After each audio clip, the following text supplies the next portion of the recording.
Hey guys, tonight we begin with a soft landing. Lights low, phone on do not disturb, shoulders down, breathe. We are going to drift through a quiet corridor of the past, where the pages are thin, the candles are short, and absolutely no one is in a hurry. This is a bedtime walk through the libraries of medieval Spain, where silk-bound catalogs sat on cedar shelves and people argued about grammar like it mattered. Because to them, it did. We're not chasing battles or trumpet fanfares. Not tonight. We're going to follow the books. We're going to follow the people who loved them, lost them, and sometimes pretended they read them. Consider this your very long, very sleepy audio tour of how a little corner of the Islamic world on the far edge of Europe became a lighthouse for learning, and how that light washed up on European shores. Dim the lamp, let the coffee cool, or don't. We're not here to judge your poor bedtime choices. Let's set the scene. Europe, after the fall of Rome, is in that awkward morning after phase, where everyone is pretending they totally meant to do that. Kingdoms shuffle, monks copy manuscripts in cloisters that smell like damp stone and old ink. It's not that learning is gone, it's just thin, patchy, like the kind of beard a 15-year-old insists is a beard. And then, on the Iberian Peninsula, something different happens. In the early 8th century, Muslim armies cross the Strait of Gibraltar. A new society forms, Al-Andalus, stretching across most of what is now Spain and Portugal. It's a mosaic. Arabs, Berbers, Iberian converts, Christians, Jews, and everyone with opinions about everyone else's opinions. Of course they all had opinions. Enter one of our main characters, Abd al-Rahman first. Picture a young prince from a murdered dynasty, Umayyad, who survives an empire-wide purge by swimming rivers and hiding in date groves. Very chill, totally normal family reunion vibes. He flees the east and ends up in Iberia in 755, basically saying, "Hi, I brought exile, trauma, and also a claim to rule. Any questions?" He's not a librarian, he's a survivor. But he plants a seed. He stabilizes Al-Andalus, sets up Cordoba as his capital, and begins the long, quiet investment in culture that later rulers will cash in on. We float forward. A century passes. Books multiply the way they do when a city gets rich and bored and wants to look sophisticated. It's a pattern you'll see in history a lot. First, rulers secure borders, then they build things, then they discover poetry, and then they pretend poetry makes them better at ruling. Sometimes it does. Sometimes it just makes the court parties unbearably earnest. By the 10th century, we reach the calm heartbeat of our story. Abd al-Rahman III and his son al-Hakam II. This is where Cordoba becomes a rumor whispered across the Mediterranean. People say it glows at night, not metaphorically. The streets are paved and lit, water runs through channels to baths and gardens. There's a new palace city, Medina al-Zahra, sprawling like a dream of terraces and pavilions. This is the backdrop. The main event is quieter. It's the book fever. Al-Hakam II, let's ease into him, was that royal kid who read during recess, grew up to be caliph, and then used a significant portion of state resources to buy more reading time. He was pious, yes, but also a collector. He sent agents east to Cairo, Damascus, Baghdad, and beyond with shopping lists. If you've ever given someone a blank check at a bookstore, you know the vibe. His bibliophiles hunted for rare commentaries, fresh treatises, forgotten poems. They weren't satisfied with copies of copies. They wanted good texts, good variants, good scholarly gossip in the margins. The result was a court library that medieval writers describe in numbers so large you can hear the exaggeration yawn. Hundreds of thousands of volumes, they claim. Are those figures inflated? Almost certainly. Did it feel infinite if you were a student in Cordoba in 970? Also yes. Let's pause with the shelves. Imagine them: leather spines, wooden boards, cords and pegs, cedar chests to keep out worms, catalogs written with tidy hands, pages made of paper. This matters because paper had traveled west from China through the Islamic world, replacing parchment for many uses. Paper is cheaper. It invites volume. It turns one book into 10 and 10 into 100. It's the difference between an exclusive club and a busy market. Al-Andalus bought in. And the scribes, we should meet them. A city of copyists hummed through the day. Men, women, people paid by the page. Girlhood apprentices learning to steady their wrists over long lines of Quranic verses, then drifting into poetry, law, grammar, medicine. In the workshops, they ruled the pages with lead, they cut reed pens, they brewed ink that stained the fingers for days. It was all very fussy. If a letter was too tall, a whole line might be scraped and re-inked. If a word split badly, out came the marginal note with a calm apology. The book trade turned into a civic habit, the way some cities turn into coffee snobs. Cordoba judged handwriting the way we judge fonts. Harshly, but politely, of course. Let's float over to another royal disaster who wasn't a disaster. Hasdai ibn Shaprut. Court physician, diplomat, and a Jewish scholar who read Arabic, Hebrew, and probably your thoughts. He helped negotiate treaties, he read complicated Greek medical texts, he navigated the delicate politics of a court that liked to parade its clever people in front of visitors. He also became one of those connectors, the person who sits at the dinner table and says, "What if we got this translator to meet that poet, and then we pretend we invented the idea?" Under figures like him, Cordoba didn't just hoard books, it digested them. What did people read? Everything respectable. And some things their teachers told them not to. Quranic commentary, law, Arabic grammar that spiraled into debates about whether a word was elegant or tacky, histories of conquests and losses, poetry about wine, morality, faith, gardens, sometimes all in the same poem because indecision is eternal. Science, too. Medicine, astronomy, mathematics, optics. Al-Andalus loved a good treatise that promised order in the heavens and less chaos in the clinic. Did every ruler understand what was in those books? No. Did they like being photographed next to them? Also no. Because cameras didn't exist, but the impulse was there. Meanwhile, across the Pyrenees, the Latin West was nibbling crumbs of learning and doing its best. Monasteries preserved classical texts, but access was limited. Parchment was pricey. Copying was slow. Scholars existed, definitely. They were committed, often cranky, sometimes brilliant. But the circulation network was weaker. Then you look south and there's Cordoba sprinting laps around the track in velvet shoes, mumbling metric conversions, and arguing the best way to correct Galen. It's not that Europe was in a cartoonish dark age. It's that Al-Andalus created a loud, well-funded ecosystem for knowledge at a moment when much of Europe couldn't match the scale. The contrast did the rest. Let's soften the lights and step inside the caliphal library. You've taken off your sandals. You're pretending you understand the cataloging system. A court librarian politely guides you. He's patient. In that way, book people are patient until you bend a page corner. He shows you the medical shelves, translations of Hippocrates and Galen into Arabic with commentaries by later physicians who gently disagree and include case studies like gossip for doctors.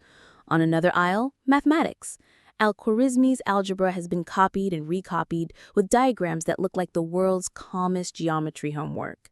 A whisper-soft turning of pages brings you to philosophy. Aristotle, filtered through Arabic translations with commentaries that sometimes explain more than they disagree. If this sounds like the groundwork for future European study, it is, but we'll get there in a later drift. At courts, Al-Hakam II convenes scholars. Some are celebrities. Some are the bibliographic equivalent of session musicians. There's Ibn Masara on philosophy earlier in the 10th century, creating ripples. There are jurists who like to argue precedents until everyone needs a nap. There are poets who can produce a respectable panegyric on short notice because rent is due. There are also women who copy, compose, and teach, names flickering at the margins of chronicles, rarely centered, but present. We get hints: a noted female calligrapher, a woman poet whose verses travel further than her name. They are there, steady hands in a city that prizes beautiful lines. And yet, because history dislikes being tidy, politics intrudes. The caliphate is a stage where factions glare at each other over tea. Al-Hakam's reign is stable. He collects, he sponsors, he builds the habit. When he dies in 976, his heir is a child.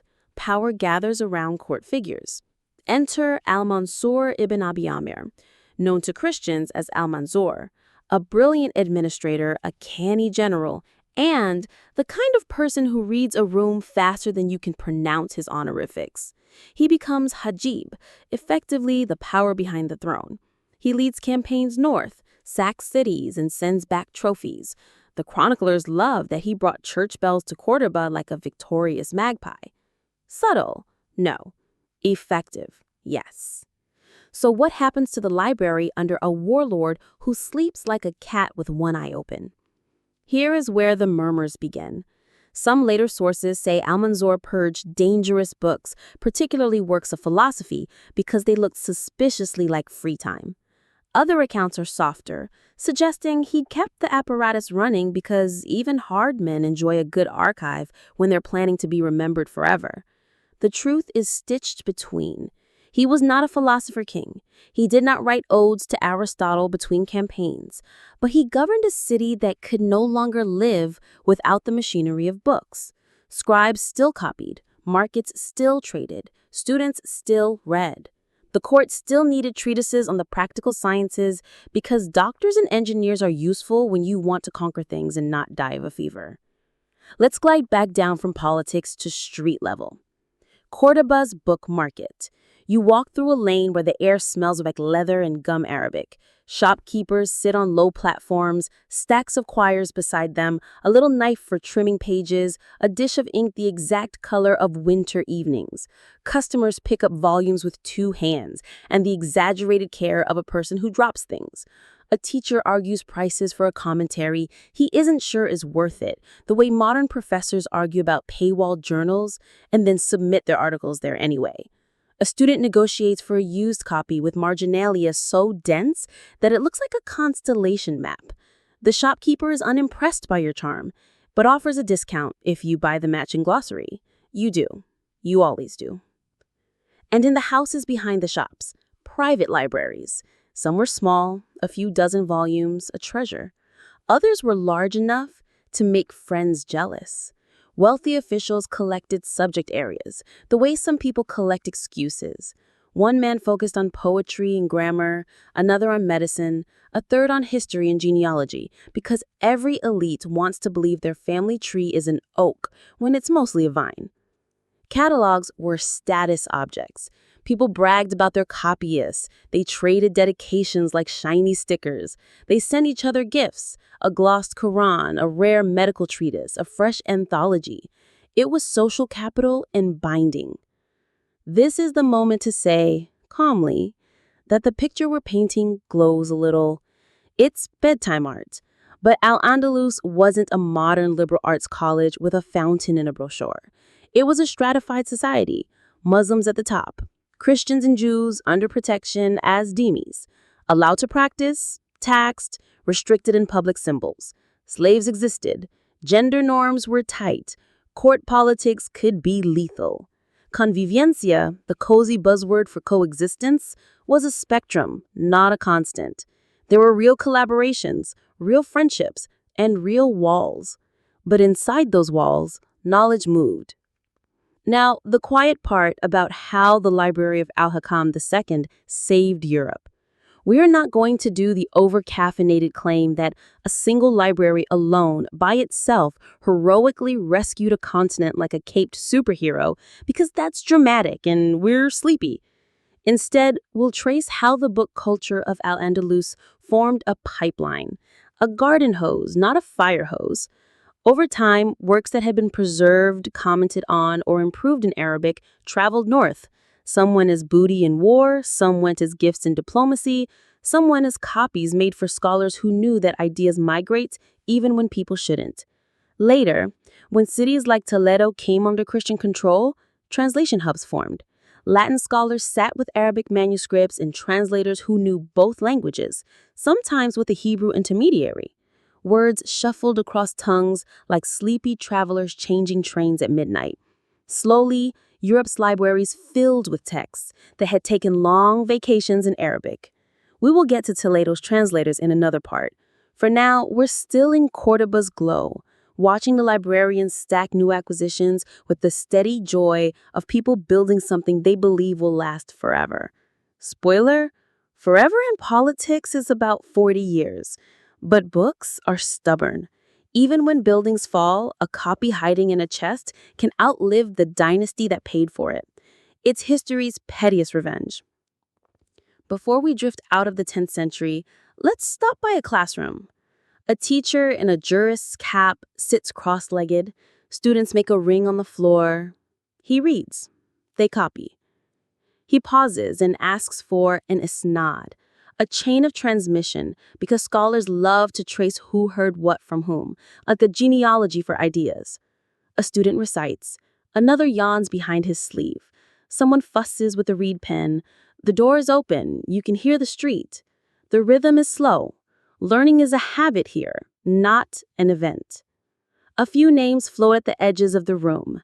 A young Ibn Hazm will one day write on love and on law with equal intensity, because why not be an overachiever? A young Ibn Rushd, Averroes, will later sift Aristotle with the patience of a monk sorting seeds, but he's not on stage yet.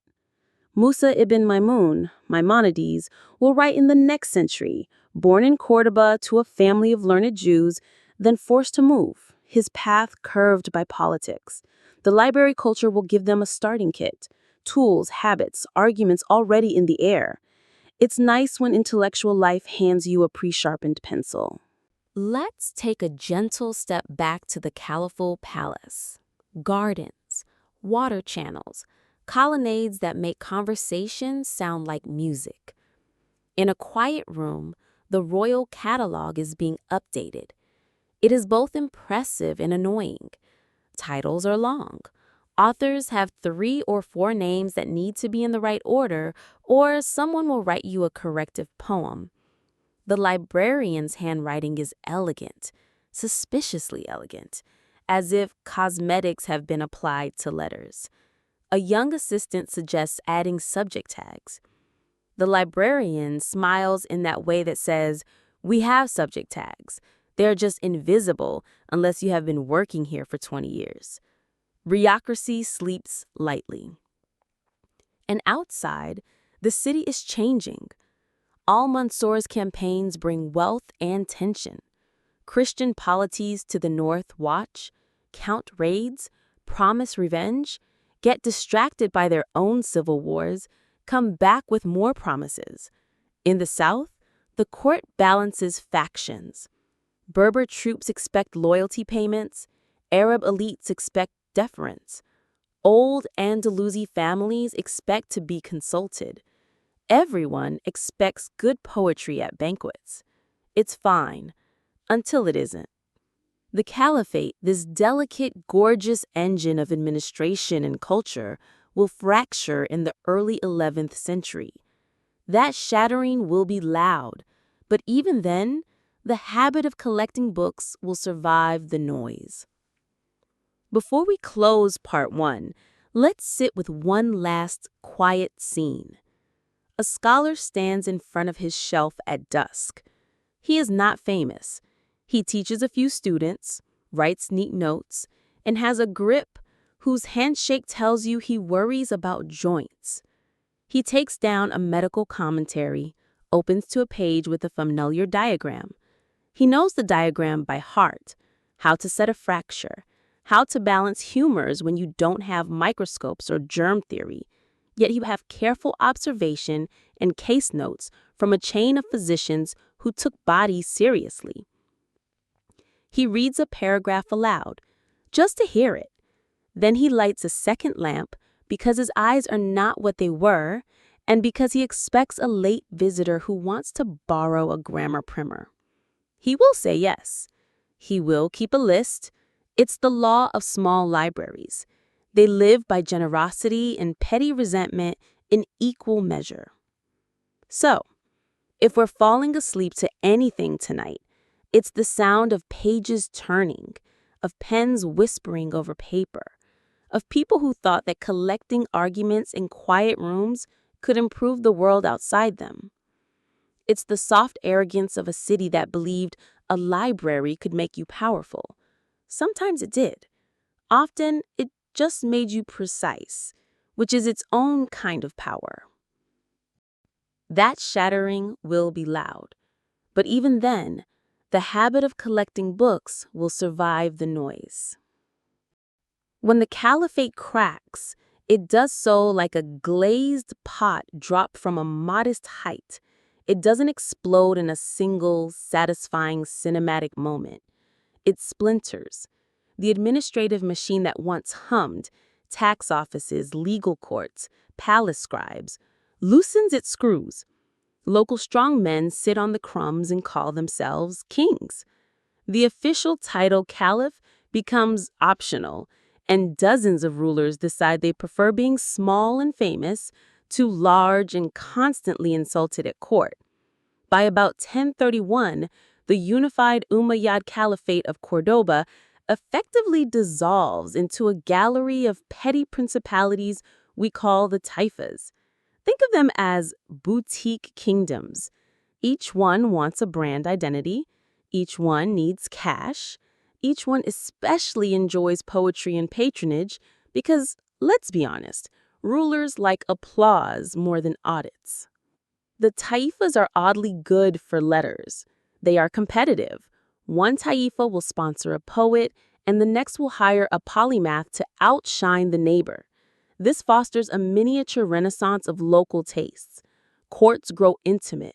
Patrons clink cups with poets.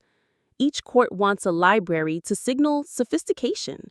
So the collecting habit spreads like a pleasant, slightly nerdy fashion trend. But boutique kingdoms are brittle. Their armies are small.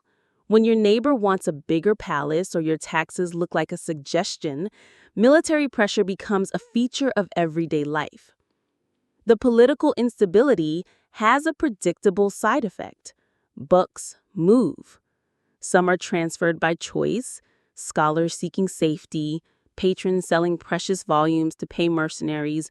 Others move by happenstance. Booty, diplomatic gifts, hurried chests shoved into wagons while the castle is politely rearranged by a new patron. That's the practical truth. When a court falls apart, the manuscripts rarely ask permission.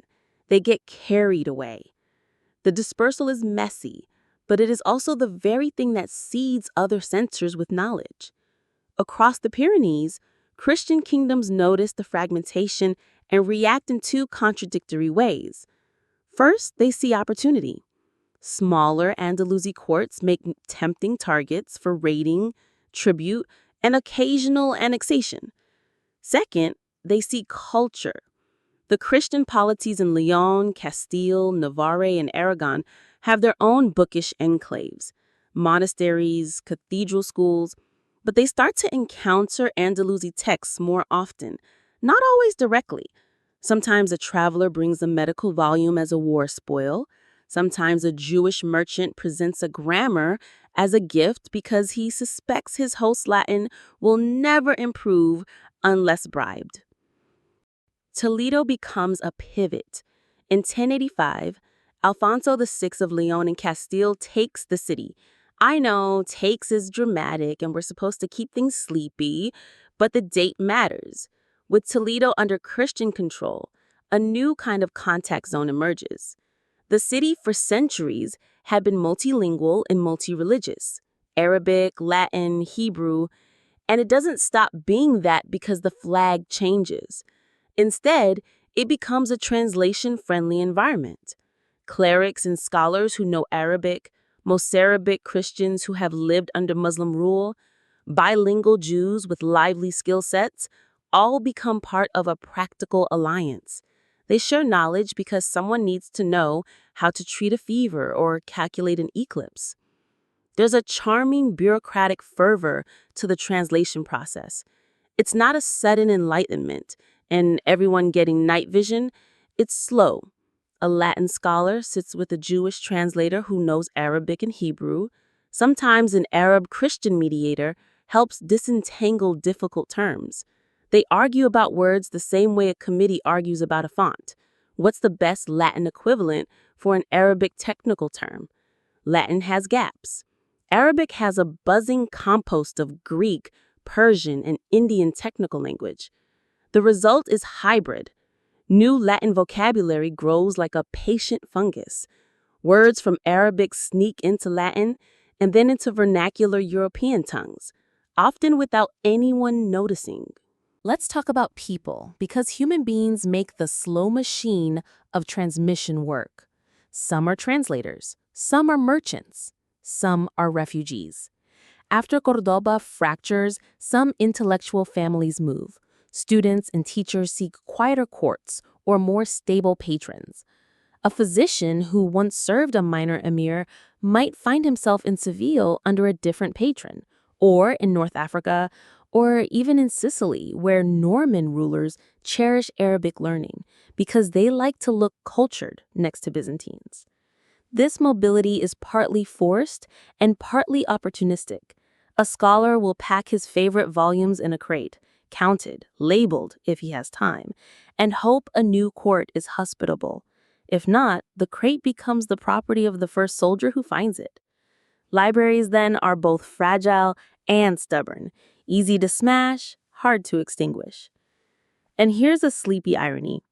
Fragmentation sometimes helps books travel.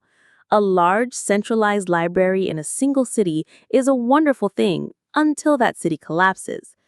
A decentralized network of smaller collections is messier, but more resilient. When the big machine splits, volumes scatter into private hands, merchant chests, and monastery cupboards. And that scattering seeds far-flung places. Chop a tree into many sticks and you can start fires in many hearths. The taifas, for all their political weakness, are surprisingly fertile ground for the diffusion of texts. Around this same time, North African movements become louder. The Almoravids, Berber reformers and warriors, move into Iberia in the late 11th century. They are invited into the peninsula by some Taifa rulers who hope to use them as muscle against Christian advances. Invite in the muscle, and sometimes the muscle decides to redecorate. The Almoravids promote a stricter orthodoxy. Their entry is another political swing. Culturally, it's complicated. They bring a North African intellectual tradition and administrative habits. They centralize power again for a while, but they also transplant certain texts and scholars across the straits. The Almohads will follow in the 12th century, offering their own shifts. These north-south movements keep knowledge moving across the Mediterranean, like a polite, persistent tide. Let's pause at a quiet desk in Toledo now. The translation workshops are humming, gentle humming, not loud. A translator takes an Arabic medical treatise and renders it into medieval Latin. Scribes late copies. A physician in Paris or Salerno might later own one of these Latin copies and read it between meals. Medical knowledge circulates well because people want to stay alive. Mathematics and astronomy move because they are useful for calendars and navigation. Philosophy moves more reluctantly. Religious authorities on both sides sometimes frown at speculative metaphysics. Still, the apparatus for translation is in place. A single manuscript can zigzag languages, Greek to Syriac, to Arabic, to Hebrew, to Latin. It's a polyglot relay race. Now, names drift into the room like mild perfume. In later decades, figures like Gerard of Cremona and others will travel to Iberian towns specifically to find books they cannot find in Italy. Gerard, to be slightly anachronistic but roughly correct in spirit, famously sought Ptolemy and Galen in Toledo's repositories. He represents a breed of European scholar who recognizes the Arabic-speaking world as a reservoir of classical knowledge they thought lost.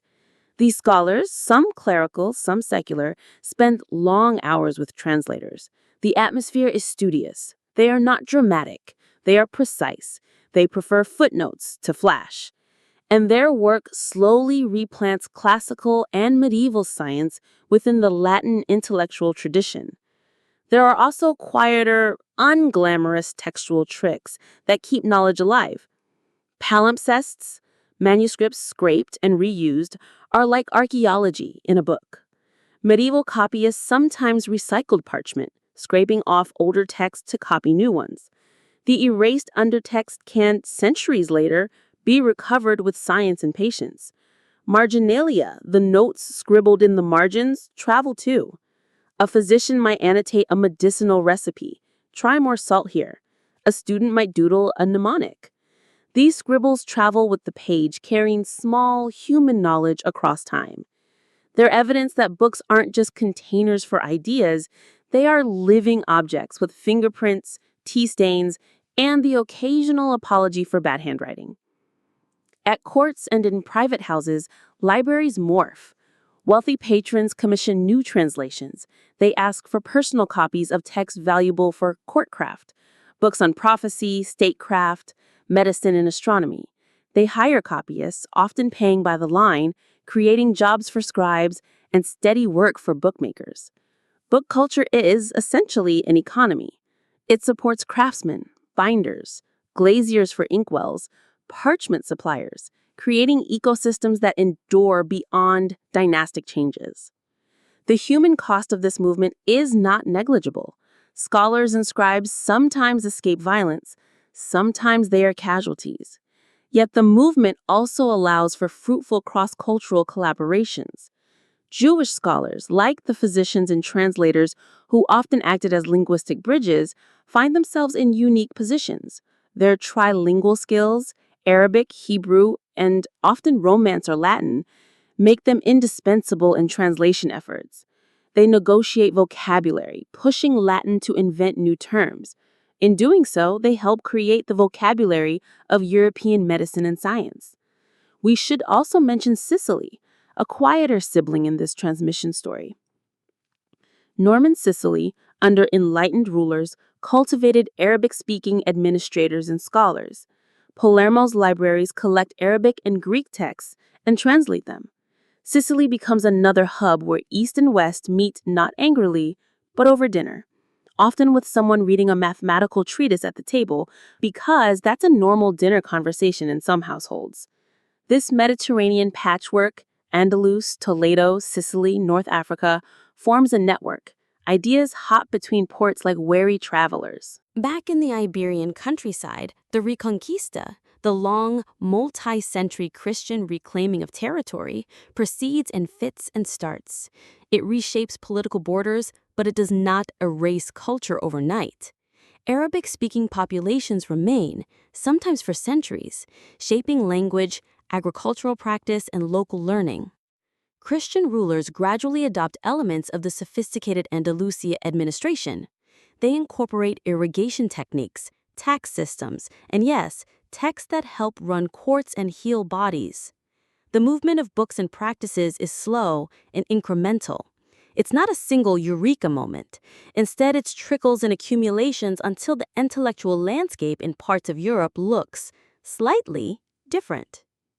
As the century turns and we edge toward the 12th, certain names you might have heard, Averroes, Maimonides, will come into sharper focus. They will be shaped by the Andalusi book culture we've been following, even if their most active years are slightly later, after more political shifts. They inherit a textual tradition that has already moved, been annotated, and passed through multiple hands. Their work will feed back into Latin Europe via translations and commentaries, sometimes centuries after the earliest Arabic copies were penned. That delayed influence is important. Ideas don't always take the express train, they prefer the scenic route. So, where does this leave our library tales for tonight? The caliphate's fracture scattered treasures, yes, but that scattering created opportunities. Books fled courts and found hospitable seats in new cities. Translation hubs grew where political circumstances allowed. The movement of texts across theological and linguistic lines created a slow, deliberate fertilization of European intellectual life. It was messy, it was imperfect, it was human. Let's sit down at one of those translation tables now. Picture it. A long, low desk in a cool stone room. Lamps gutter softly. A stack of manuscripts leans like sleepy pigeons. Around the table, a small, odd assembly. A Latin cleric with ink on his fingers and a stubborn comma habit. A Jewish translator who moves gracefully between Arabic and Hebrew and probably has very strong opinions about vowels. And Mozarabic Christian who knows the local dialect and how to make Latin sound less like it's wearing armor. They argue, but their arguments are not gladiatorial. They are the gentle, precise quarrels of people choosing the right word because the wrong word will annoy future generations for centuries. The process is slow. You can imagine it as a relay where weaning changes hands several times before it arrives at a neat Latin skin. An Arabic technical term arrives on the table like a hot potato. The Jewish translator suggests an equivalent in Hebrew or a gloss. The Latin scholar frowns and proposes a calque, an awkward literal translation, because Latin lacks a technical term, and he is the kind who trusts the old roots. They debate punctuation, which in medieval Latin is more a matter of taste than a rule. Later, a scribe with a steady hand makes a copy. Sometimes the copied Latin is then corrected again at another table. It's iterative, communal, and gloriously pedestrian. Toledo as a city is a good setting for this. It's bilingual without even trying. Markets hum in Arabic and Romance. Churches and mosques share neighborhoods. It's not an idealized postcard of harmony. There are tensions and hierarchies, but it works as a place where languages meet and don't immediately kill each other. The Christian conquerors who take Toledo in 1085 don't sweep the libraries clean. They inherit a bustling intellectual repository. Enough of the local learned classes remain to make translation practicable. It's a pragmatic arrangement. The new rulers want administration and medicine and tools. The translators want patrons and the occasional warm loaf of bread. Everyone compromises. Think of Gerard of Cremona, who travels to find books he lacks at home. He searches for Ptolemy and Galen and Aristotle, and he finds them in Arabic. He sits at Toledo's tables with translators and copies, and the output is Latin texts that shape curricula in Paris and Bologna later on. Gerard and his fellow travelers, scholars who cross mountains and seas like people going to the market, are not solitary geniuses descending with lightning. They are persistent, patient readers. They tinker. They compare multiple Arabic manuscripts. They prefer a reliable corridor of meaning to a dramatic last-moment insight. That's why their translations have staying power. A long-term consequence of this work is vocabulary. Latin borrows terms. New words creep in, often clumsily at first. Algebra arrives clumsily, then settles like a cat on a windowsill and refuses to leave. Astronomical terms follow, medical lexicons expand. You can track the migration of ideas by the foreign smell of some technical words in Latin texts. That smell is not contamination. It's evidence of movement, of practical borrowing. People wanted to count things, cure things, predict things. They cared less about purity than usefulness. That pragmatic hunger created a hybrid intellectual language that let medieval Europe do calculations it could not otherwise do. We should meet a few more characters at the table.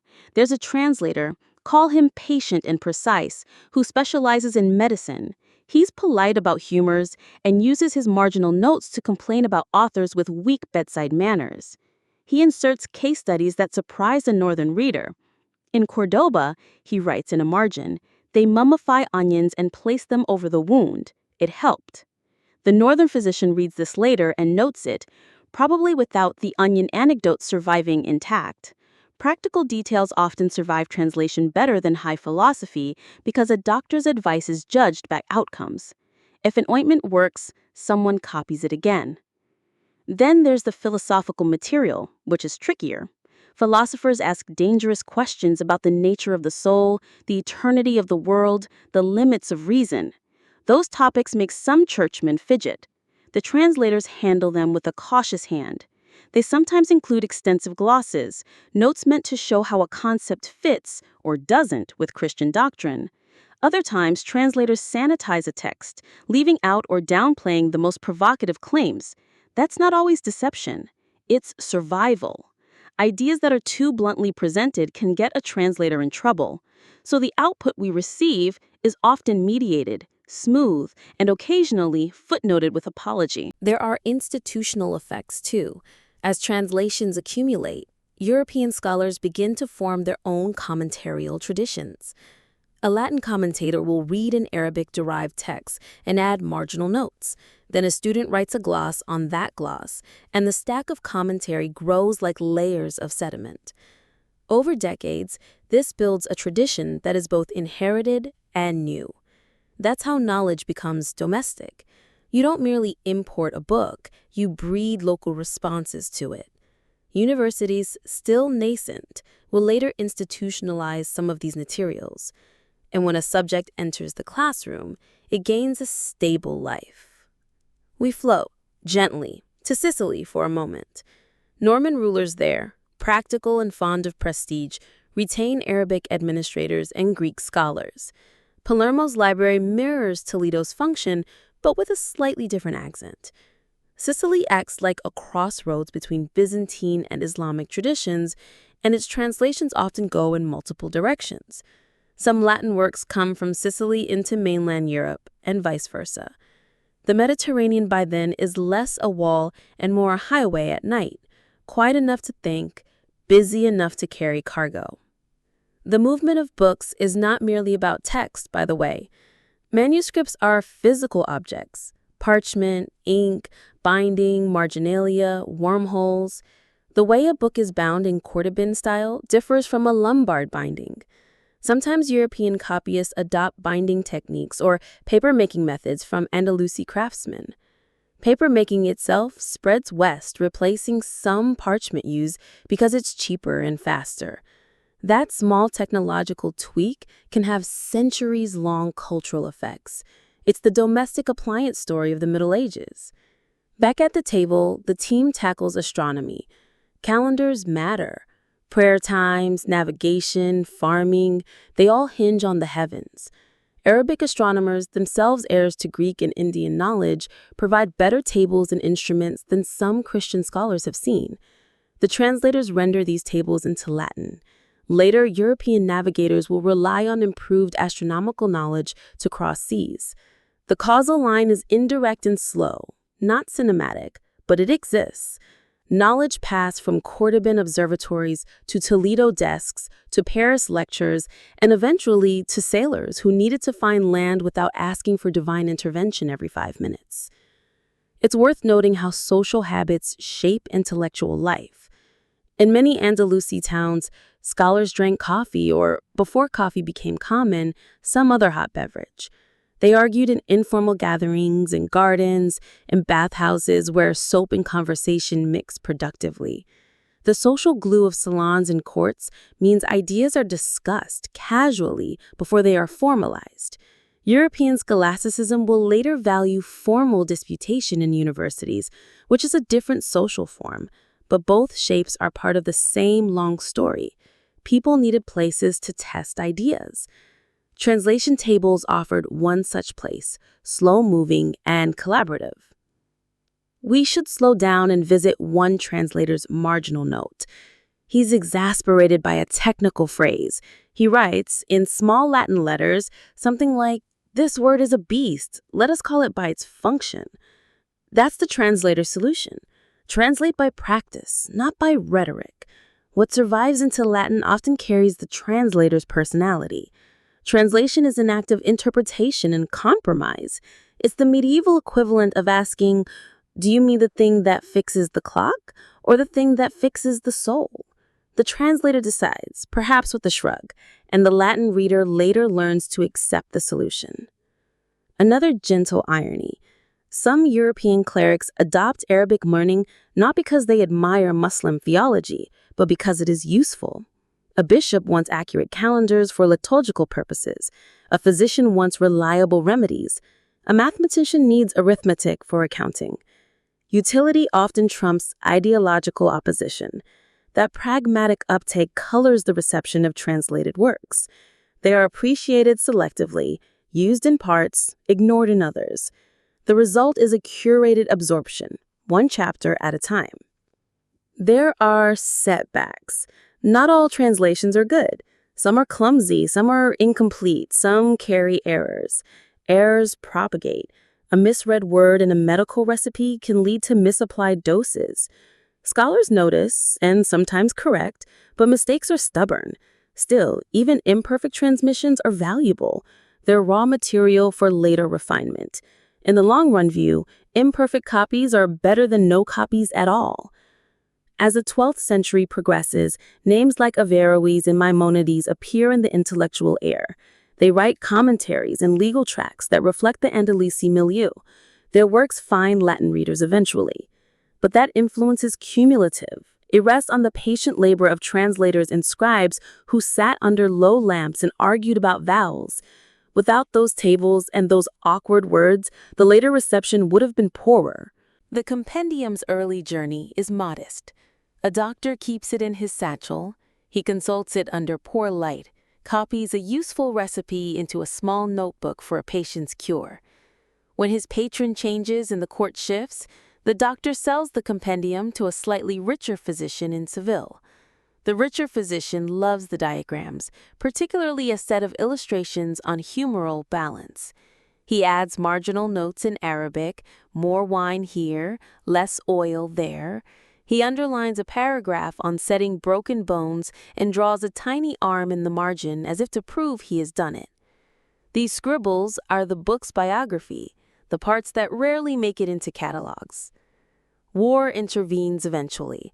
A raid takes a palace, men move chests into wagons, and the compendium finds its way north with a merchant who thinks a medical book is a decent investment. He sells it in Toledo to a Christian physician who uses it as a reference. The book is translated, a Latin gloss chases the Arabic text like a shadow, and because none of these people appreciate tidy endings, someone later trims a page awkwardly, cutting off a marginal note that might have included the recipe that cured a famous nasal infection. That lost note is a tiny tragedy.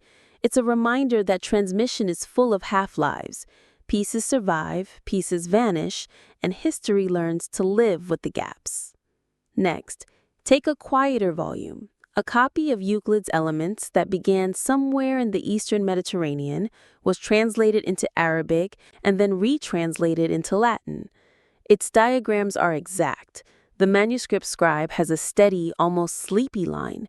On the verso of one leaf, a student practices a triangle, and in the margin, someone has written, "This proof is elegant, but not clever." The marginalia are precious. They show how readers use the book, not to worship theorems, but to argue with them in small, practical ways. That little note travels centuries. A later owner, a monk in a northern scriptorium, will read Euclid and complain that the diagrams need larger margins. He redraws them carefully with a shaky hand. The life of this Euclid is iterative. Redrawings, commentaries, occasionally a dog-eared corner from a student who used it to prepare for an exam. The book goes on to influence geometry teaching in Italy and then in Paris. It does so without fanfare. It does so because a line was drawn carefully and another person cared enough to redraw it when it faded. Now, let's linger over an annotated Aristotle, one of those books that invites long, sleepy, parenthetical debates. In Al-Andalus, philosophers and jurists had already spent decades annotating Aristotle, arguing about metaphysics between sips of tea. One annotated copy makes its way into the hands of a translator in Toledo. He renders the Arabic glosses into Latin, sometimes faithfully, sometimes with a cautious smoothing. The Latin gradually acquires its own glossators, students who read the translator's translation and write their own notes. He meant this. No, he did not mean that. Shall we sleep on it and decide tomorrow? These layers of commentary accrete like lichen, each one a different texture. Over time, certain interpretations become standard. Averroes readings, those rational, slightly stubborn takes on Aristotle, bubble into Latin intellectual life. They will later irritate and delight European thinkers in equal measure. Manuscripts also carry personal histories that are not always heroic. A folio might be used to light a pipe in a kitchen because paper is cheap and someone forgot to buy kindling. A good binding is stolen and reused on a different book because bindings, like shoes, sometimes get divorced from their original texts. Books get rebinding in different cities, and the rebinding tells its own story. Leather from Cordoba, boards from the Pyrenees, courts that once tied a merchant's accounts. If you are a book, you accumulate other lives, besides the life you were authored to have. The marginalia deserve a slow, reverent look. People scribbled recipes and rhymes, lists of debts, grocery notations, and occasionally tiny existential crises. Why do I study? Which is a timeless question that medieval students and modern interns share. A physician might know a successful treatment and a failed one, not as moralizing fable, but as practical record. A teacher might add a mnemonic in the margin. To remember the four humors, think of a wet winter, etc. Marginalia are the human voices that never make it into the biographies. They are the under-whispers of history. When these margins move across languages, they sometimes carry technical corrections. This salt is corrosive, substitute with vinegar. Those small practical amendments can be more useful than grand theories. We should also think about palimpsests, those poor manuscripts whose earlier text was scraped away like old wallpaper. A scribe needs a decent sheet and decides a useless older theological tract is expendable. He scrubs it off and copies a newer, more useful medical text. Centuries later, scholars with better eyes or chemical tricks will recover the erased lines. In those old erasures, archaeologists find graffiti from forgotten schools, snatches of lost poetry, bits of a speech from an earlier ruler, a recipe for a dish that no one makes anymore. Palimpsests are layered history.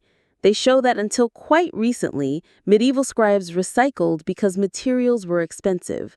That thriftiness, practical, not ideological, endangered certain texts and preserved others in unexpected ways.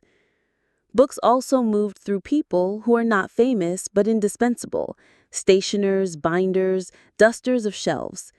A binder in Seville might prefer a certain dye.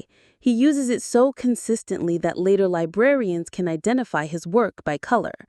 This craftsman leaves a quiet footprint across collections. A stationer's ledger, tiny, legalistic, may tell us which monasteries bought paper that year, which markets were bustling, and even which rulers paid grudgingly. The economics of books is a quiet subplot. Taxes, patronage, petty theft, and the occasional philanthropic gift. Cities that wanted prestige subsidized libraries. Patrons who wanted respectability bought books and put their names inside. It's a social network recorded in flyleaves. Sometimes, a single manuscript's journey reveals geopolitics. A codex might cross from Cordoba to Lisbon, then to Genoa, and from Genoa into a merchant's chest bound for Antioch. At each stop, the book picks up stamps, ownership marks scratched into the paste-down, notes in varying hands. Libraries were passports. They proved a person's learning, their connections, their taste. They were also portable assets. In turbulent times, a manuscript could be sold to feed a family or pawned to pay a ransom. The routes books took mirrored trade routes and military routes. Following a book's path is a way of reading the map of medieval mobility. Let's not forget the quieter domestic effects. In rural households, Arabic agricultural manuals taught irrigation tricks, how to rotate crops, when to prune, how to make more resilient citrus groves. These were practical texts that changed the ground people walked on. A tenant farmer might copy a page about irrigation into a local notebook and adapt it. That paragraph, small and dull, reshaped harvest decades later. The spread of agricultural knowledge is the unsung backbone of long-term social change. It is not glamorous. It is steady and, yes, boring, in precisely the way that societies are durable. At the end of a book's life, if books have ends, some are lost to damp and ink-eating insects. Others become treasured relics. They are donated to monasteries with cautious inscriptions, "Given in the year of our Lord. Please preserve this." A donation could be a pious act, a tax write-off, or a strategic gift designed to bind a patron to the church. Libraries grow by such gifts. They also shrink when politics turns unsympathetic. Nevertheless, the migration pattern we've been tracing, Cordoba to Toledo to Sicily to northern Scriptoria, shows that books, unlike many empires, have a stubborn habit of survival by relocation. To close this wandering chapter, imagine a manuscript lying open in a university hall centuries after it left Cordoba. Students crowd around it, copying from it, miscopying it, arguing softly.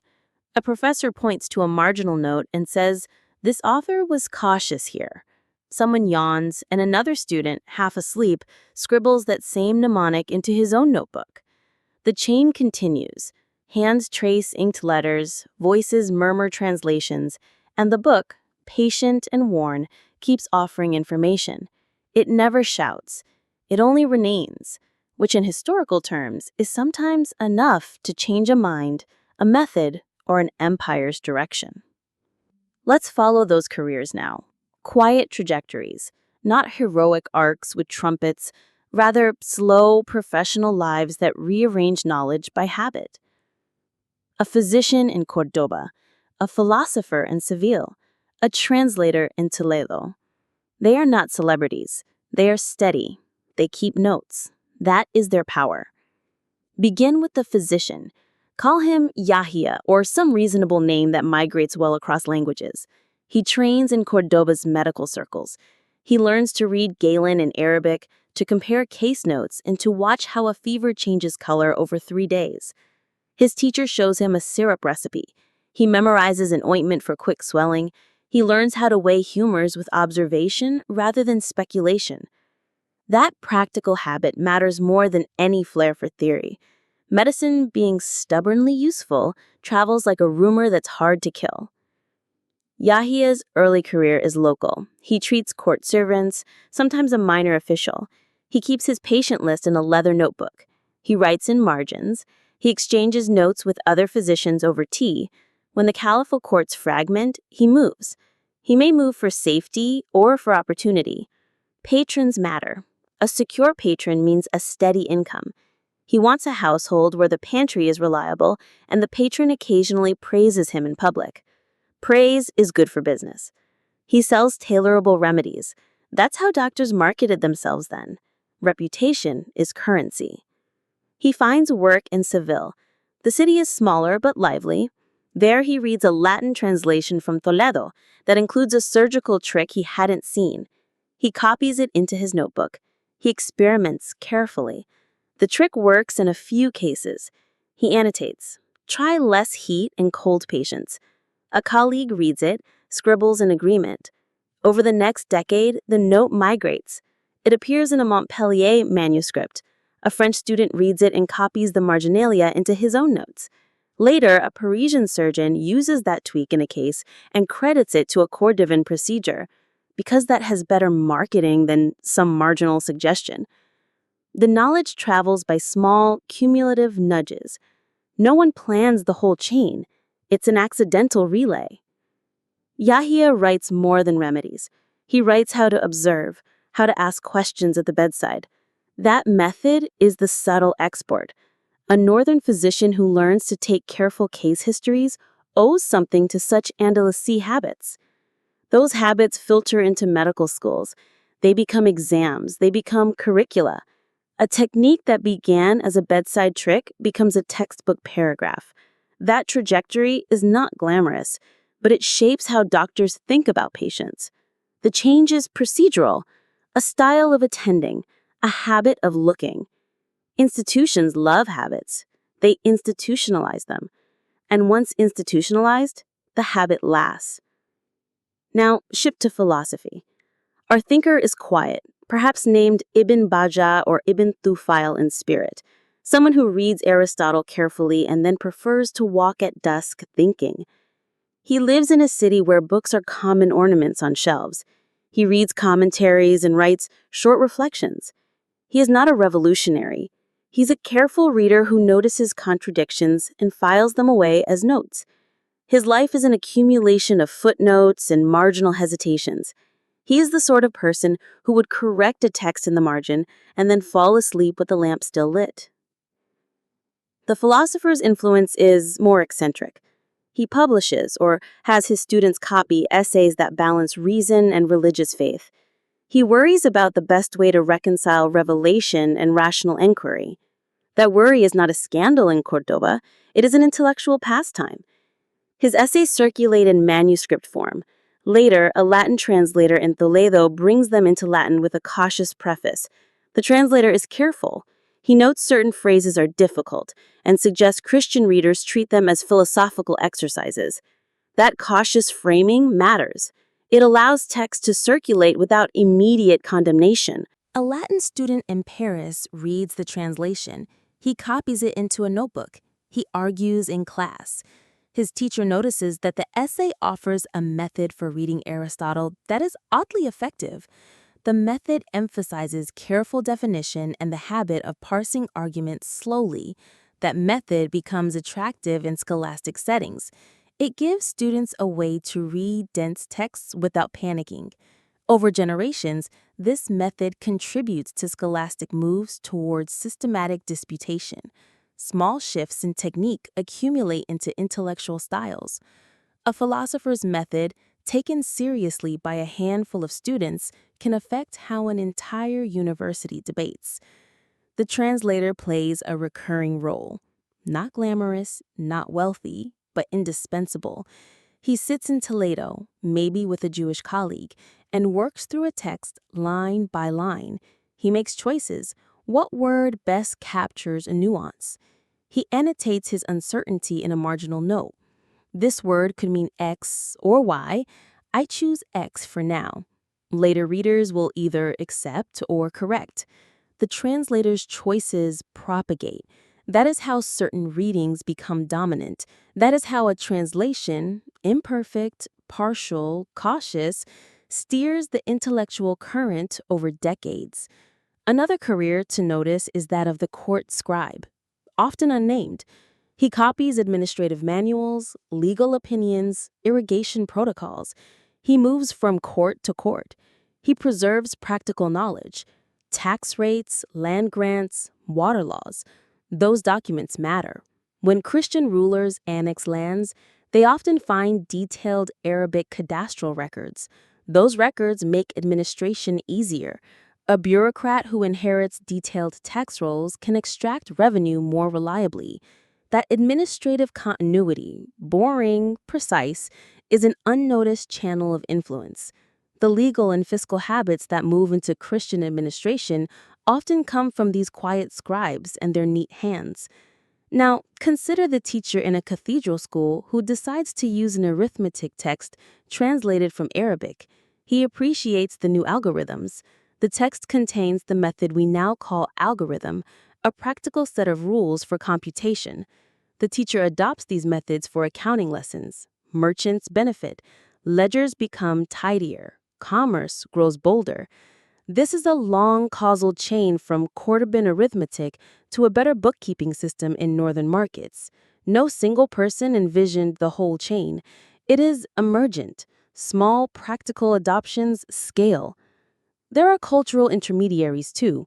Jewish scholars, Mozarabs, even Latin clerics who learned Arabic. They act as brokers. They read texts, speak multiple languages, and navigate legal and social barriers. Their role is social as much as intellectual.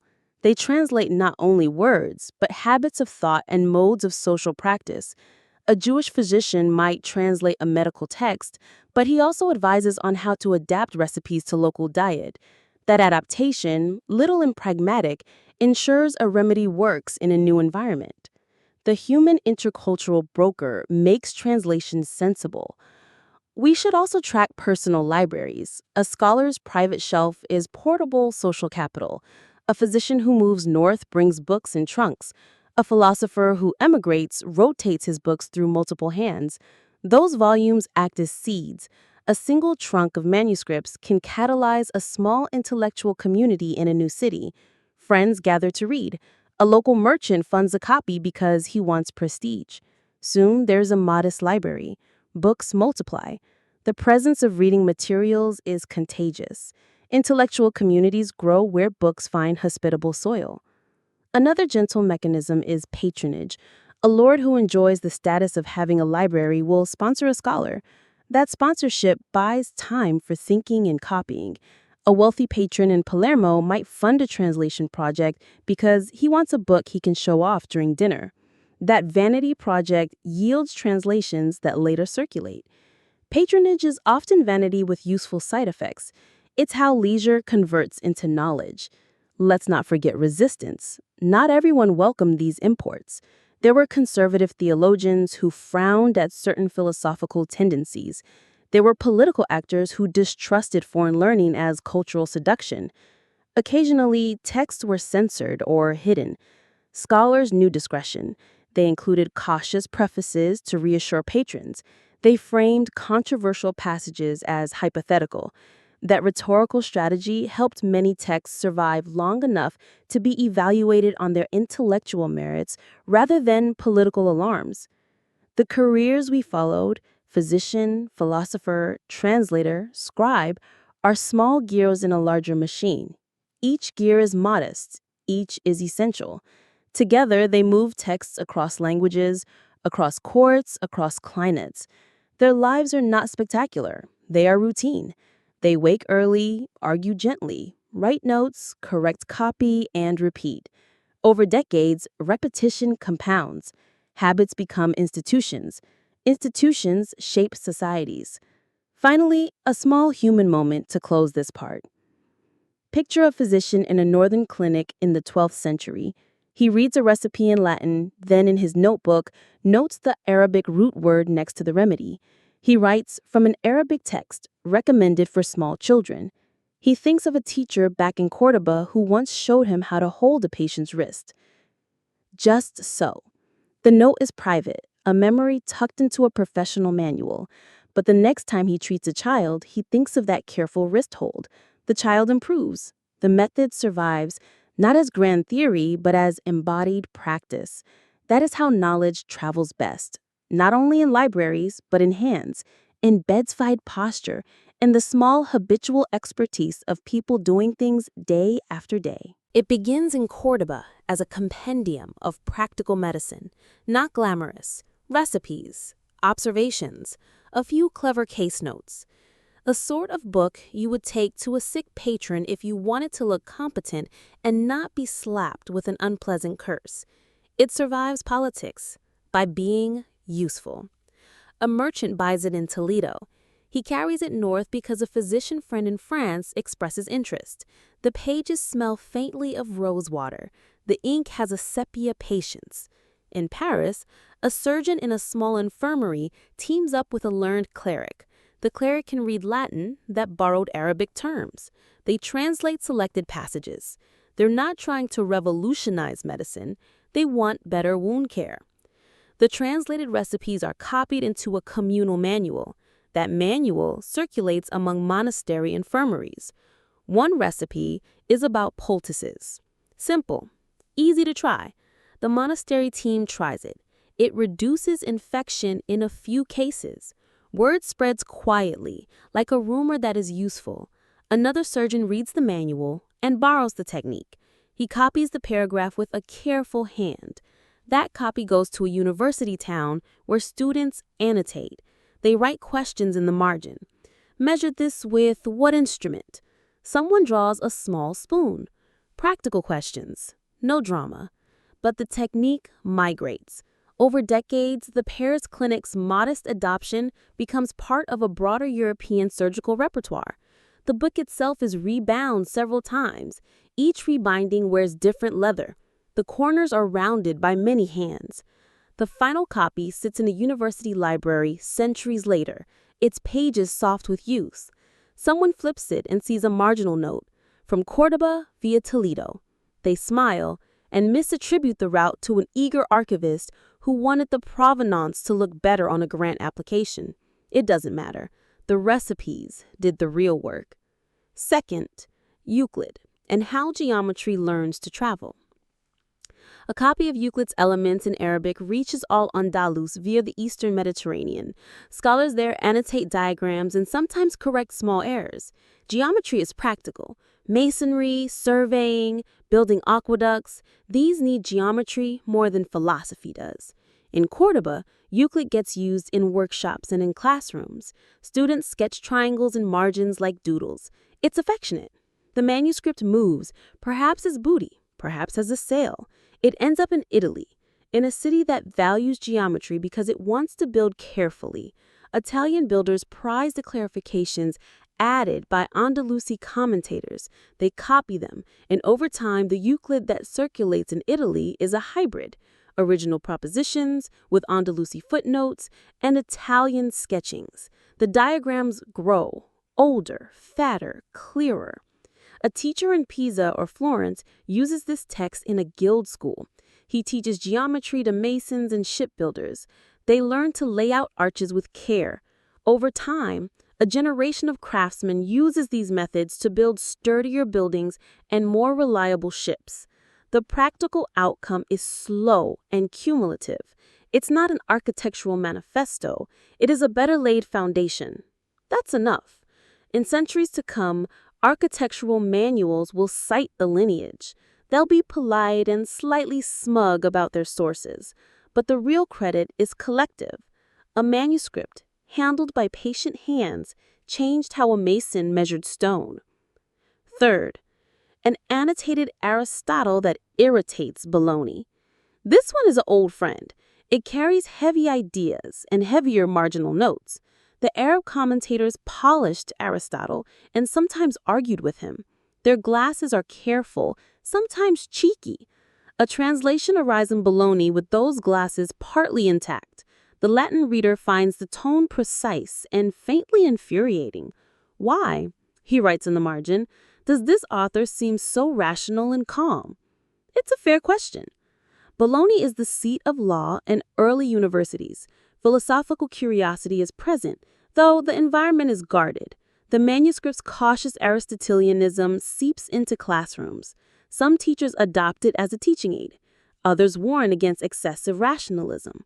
Debates begin, but quietly. Debates in lecture halls, not in streets. Students read, argue, and write theses.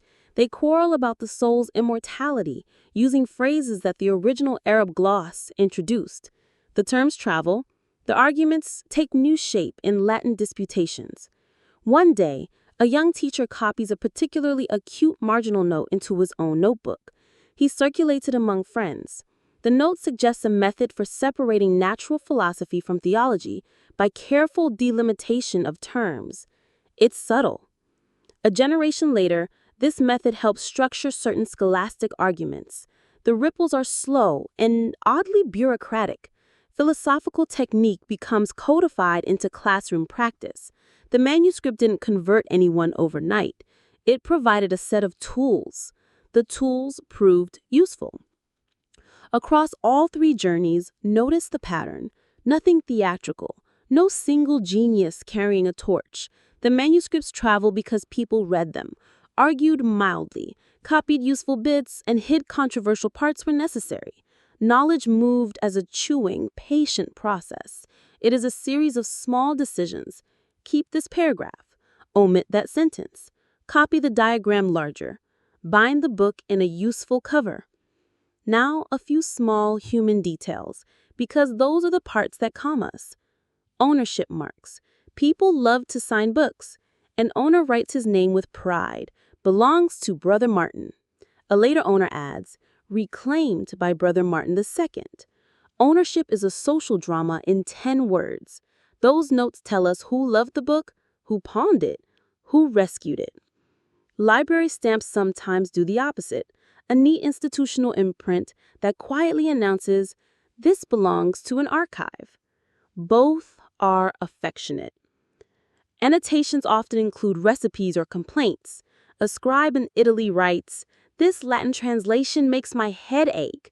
Another student jots, "Professor favors the second proof." These are intimate, human traces. Marginalia can also be nicknames for authors. An annoyed reader writes, "That fellow is fond of hypotheticals." The manuscript accumulates domestic commentary like a long family conversation. Condition matters too. Pages wormholed at the margins are like birthdays in reverse. Someone loved to read that page by candle, and the candle left a stain. Someone later tried to repair the hole with a patch. Library conservation is fine glued scraps centuries later. They smile.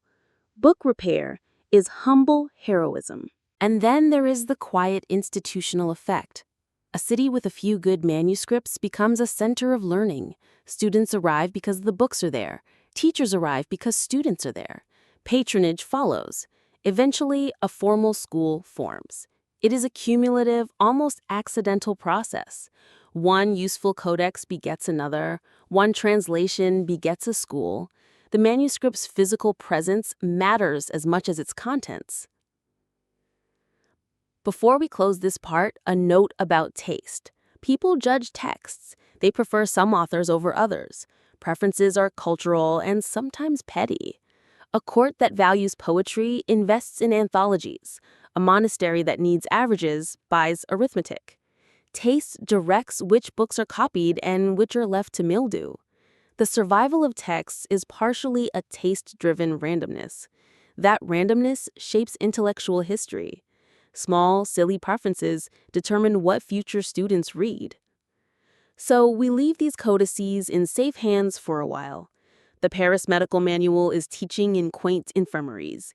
Euclid is being redrawn in Italian workshops. Aristotle is arguing patiently in Bologna halls. The manuscripts rest, are consulted, annotated, and rebound. The slow wheels of use and reuse keep them alive. So, after the caliphate fractured, Cordoba's once mighty libraries didn't simply vanish into smoke and shadow. Instead, the books began a rather leisurely migration. Picture them like sleepy travelers on a slow pilgrimage, carried on the shoulders of scribes, merchants, and sometimes looters who weren't entirely clear on what they had, but knew it was worth something. Some manuscripts found refuge in Seville, some in Granada, and others traveled farther north to emerging Christian centers of learning. These books were not just texts. They were miniature time capsules of Andalusi life, encapsulating centuries of accumulated knowledge. You had texts on medicine that made medieval European doctors look like they were still poking at leeches with sticks. Treatises on mathematics that hinted at algebra before anyone in Paris or London had a clue. And philosophical works that would later confound scholastic minds, trying to reconcile Aristotle with divine revelation. One of the most famous translation hubs emerged in Toledo. Toledo had been a city with its own patchy history, Muslim, Christian, and Jewish rulers taking turns at the helm. But after the Reconquista brought it firmly under Christian control in 1085, it became a quiet miracle of cultural fusion.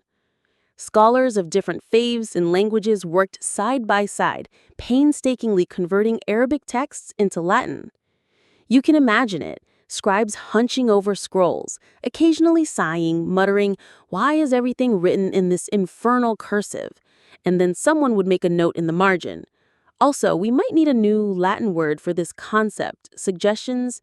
And so slowly, Europe gained not just books, but vocabulary. Meanwhile, Sicily was doing its own thing. Norman rulers who liked the idea of having both a palace and an intellectual reputation invited scholars from North Africa and the Levant.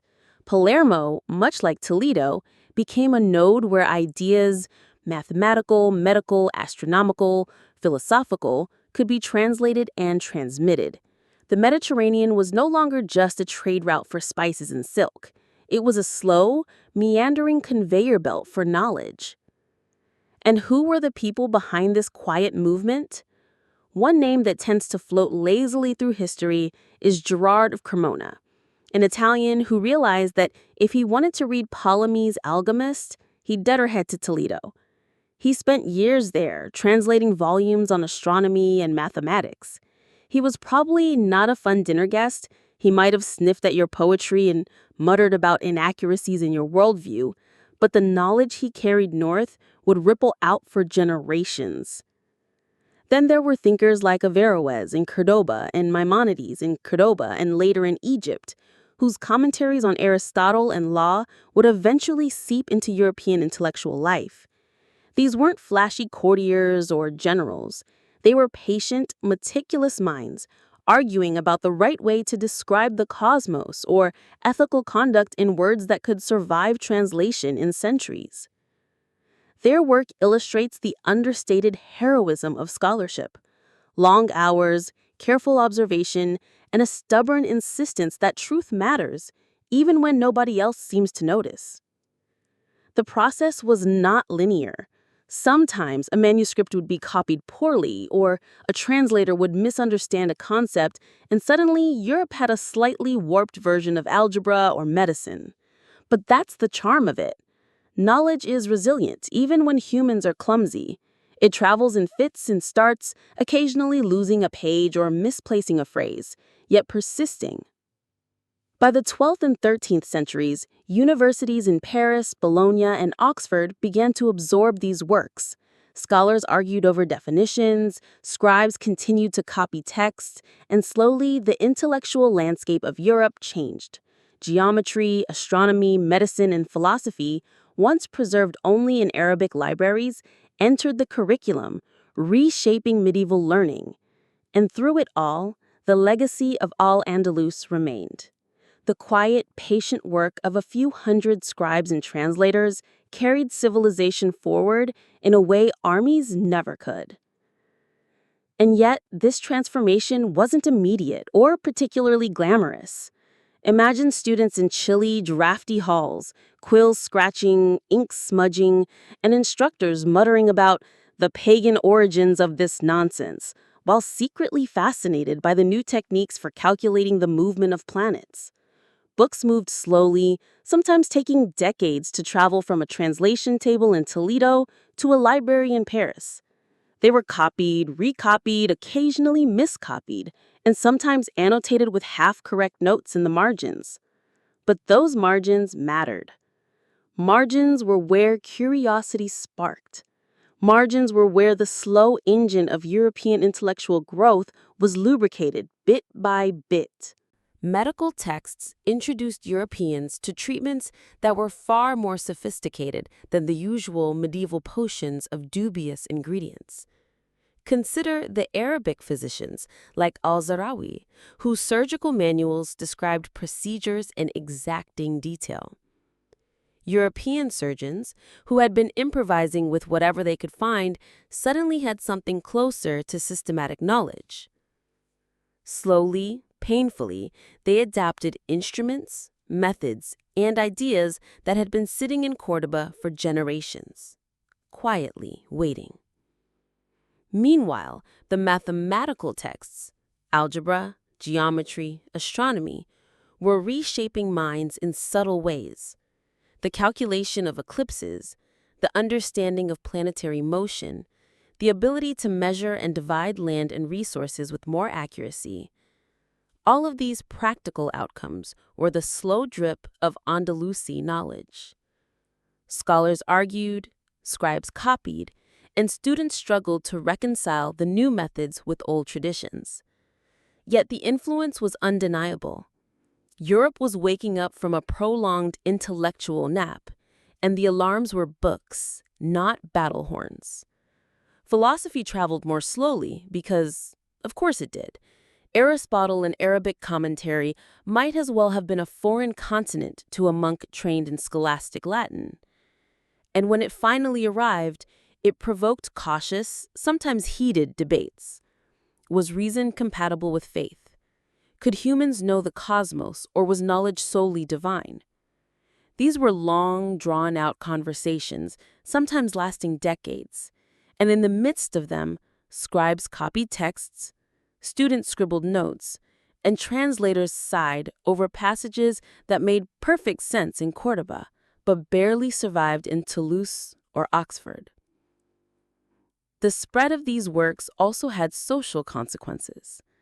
Libraries, once rare and elite, began to inspire collections in monasteries, cathedral schools, and eventually universities.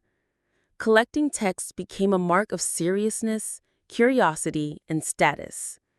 You didn't just own books to impress dinner guests. You owned them to engage in the slow, persistent pursuit of knowledge. And while rulers still fought wars and peasants tended fields, the quiet network of scholars and scribes was slowly knitting Europe into a patchwork of learning. And all of this brings us back to the human scale. None of this would have been possible without patience, diligence, and the occasional boredom that allows someone to sit for hours translating a particularly obscure passage. The travelers, the scribes, the translators, they were the invisible couriers of civilization, quietly ensuring that knowledge didn't die when kingdoms fell, that wisdom survived when empires fractured, and that the slow, deliberate accumulation of ideas continued, one copied line at a time. So by the end of the 13th century, the intellectual landscape of Europe was transformed, but almost imperceptibly. A monk in Paris, an astronomer in Toledo, a physician in Bologna, they were all connected, not by armies or politics, but by books, translations, and the quiet endurance of knowledge.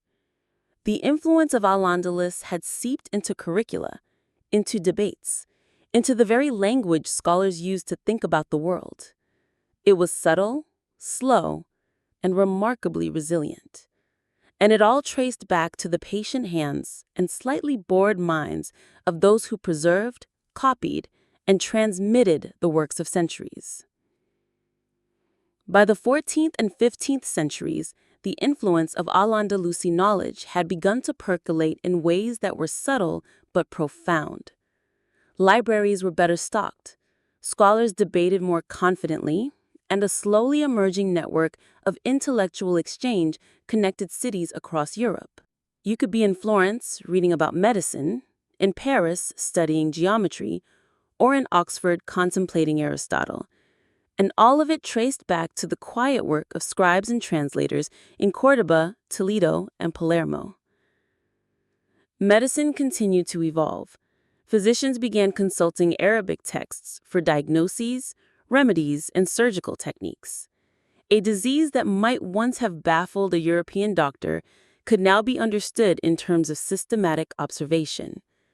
Surgeries were performed with instruments modeled on those described by Al-Zarawi.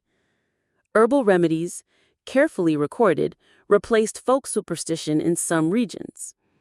It wasn't universal, and some towns were still relying on charms and prayers, but the foundation of rational medicine had begun to spread.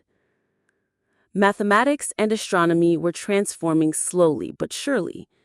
Algebra, passed through Latin translations, became a tool for architects, surveyors, and navigators.